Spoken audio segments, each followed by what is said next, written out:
maintenant la même structure, et la structure c'est ça.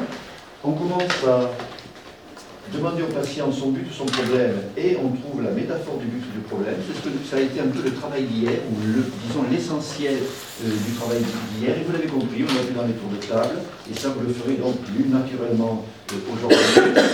On lui demande un souvenir, si possible un souvenir d'apprentissage, vous savez pourquoi, à cause de ces sacrés neurones miroirs et canoniques. On aime bien connaître au moins 2-3 ressources du patient, et puis aussi son expertise. Et avec ça, on a la possibilité, on va le voir, de réaliser un véritable traitement. Pourquoi il y a le chiffre 10? Parce que tout simplement, il n'y a que 10 points à appliquer systématiquement avec nos patients. Le troisième point, c'est la position qu'on appelle tabouret et la séquence d'acceptation. La position tabouret, c'est on ne s'installe plus confortablement, on ne demande plus au patient installez-vous confortablement. Demandez au patient ce qu'on a fait pendant quelques années. Demandez à un patient qui par définition est, si on prend l'étymologie de patient, est une personne qui souffre. Et si c'est une personne qui souffre, elle a obligatoirement une posture qui permet de voir sa souffrance, une posture antalgique pour le douloureux sciatique, quand il s'assied, on fait le diagnostic uniquement comme cela.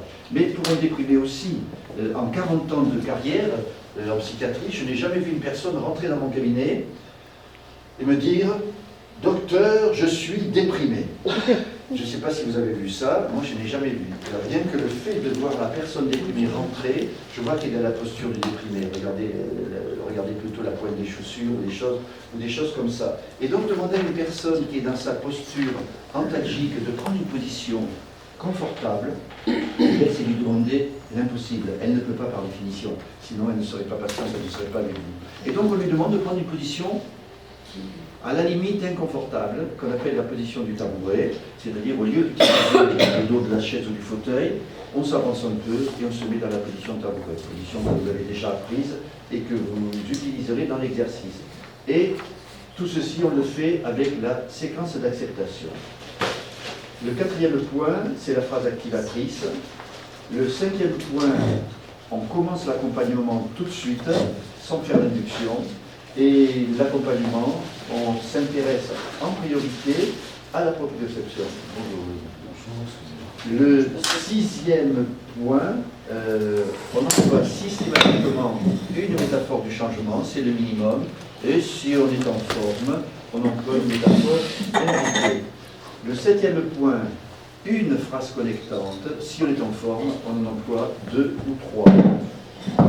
Le huitième point, on emploie les verbes et les mots mobilisateurs et juste en même temps, on y accole le mode de fonctionnement par défaut, c'est-à-dire le silence.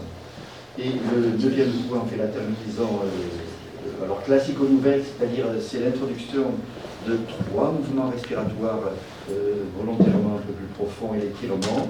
Et puis la suite, le 10e point, c'est un moment important de la séance. Dans la suite, quand le patient a les yeux ouverts, on fait le recadrage. Voilà les 10 points que vous allez avoir à appliquer dans l'exercice tout à l'heure. Pas tout de suite, parce qu'auparavant, on va regarder un monsieur, je me suis assuré que vous ne l'aviez pas vu, mais il se peut que Rémi ne se rappelle pas que vous l'ayez vu.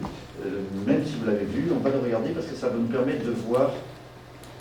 Vous l'avez vu, tu penses? Non, continue. Ça va nous permettre de réviser un petit peu cette structure, voir comment on fait avec un patient qui vient nous voir et auquel on va appliquer ces 10 points-là. Je voulais simplement dire par rapport à cet exercice que vous avez là, c'est le même que ce qu'on a vu. Il y a une petite différence, si vous voulez, du fait que nous faisons différemment par rapport à ce que...